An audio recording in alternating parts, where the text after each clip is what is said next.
아까 기득권 정치에 대한 부분 말씀하셨는데 기득권 세력에 대한 말씀하셨는데 안지사도 혹시 기득권에 해당된다고 보시는지 그리고 만약에 안희정 안철수 양 후보들도 본선에 치러질 경우에 어떻게 전망하시는지?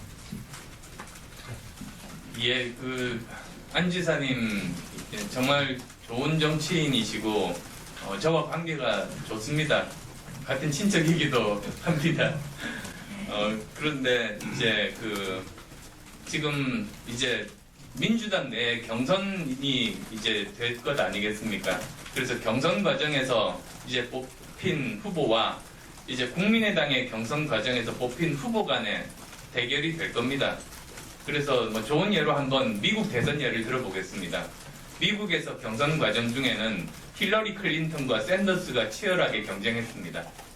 그 다음에 또 공화당 쪽에서는 도널드 트럼프와 다른 여러 후보들, 테드 크루즈를 포함해서 여러 후보들이 경쟁했습니다. 근데 생각해 보십시오. 샌더스와 도널드 트럼프 간에 서로 뭐 지지층을 가져온다든지 서로 경쟁한다든지 그런 일은 가능하지가 않습니다. 그렇게 비교도 하지 않습니다. 지금 뭐 그런 비유를 들어서 말씀드리면 아마 이해가 되시지 않을까 싶습니다. 그리고 그러면 좀 더 이제 충분한 답변이 안 된 표정이어서 제가 추가로 말씀드리겠습니다. 중도층 공략 이런 표현은 저는 굉장히 그렇게 좋아하는 표현이 아닙니다. 무슨 뜻이냐면 그것이야말로 정치권에서 국민을 유권자를 하나의 수단으로 생각하는 표현 아닌가 싶습니다. 오히려 정치나 정당에서 해야 되는 일은 자기가 스스로 믿는 자기가 나라를 살리기 위해서 최선의 방법이라고 믿는 방법을 그런 솔직하게 밝히고 그것에 대해서 동의하는 국민들을 많이 만드는 것이 정당 활동의 목표 아니겠습니까? 선거의 목표 아니겠습니까? 그런 뜻에서 저는 진보, 보수, 중도 저는 지금 그런 거는 아니라고 봅니다. 박근혜 게이트를 통해서 많은 사람들이 알았습니다. 지금까지 우리나라가 보수와 진보가 싸운 게 아니었습니다. 우리나라는 기본이 안 돼 있는 나라였습니다. 뿌리까지 썩은 민낯을 보았습니다.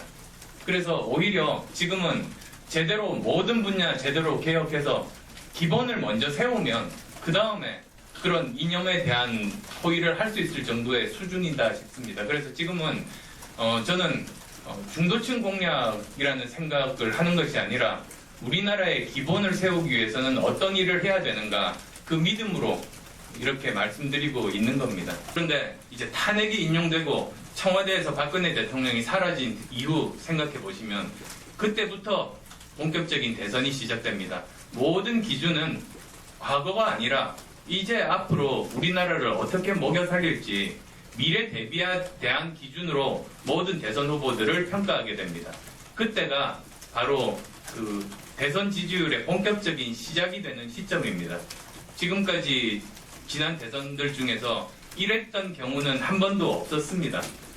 그래서 그런 탄핵이 인용되고 나서 그때부터가 본격적인 이제 지지율 경쟁이 시작된다는 말씀 드리고 싶습니다.